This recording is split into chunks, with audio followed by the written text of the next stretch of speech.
Take the plate bracket and put into the wall using wall plugs and screws provided.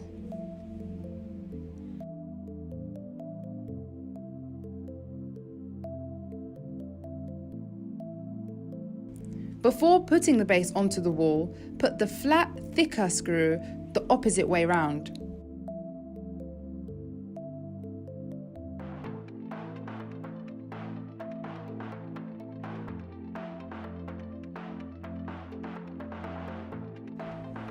Once all the screws are fitted in the bracket, you can now fix it onto the wall. Add the base and put the caps onto the end of the thicker screw.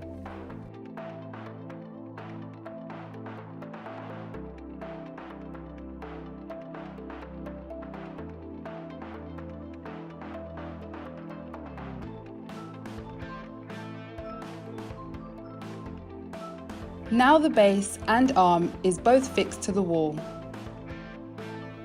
Put shade onto the arm and screw the ring to secure the shade tightly.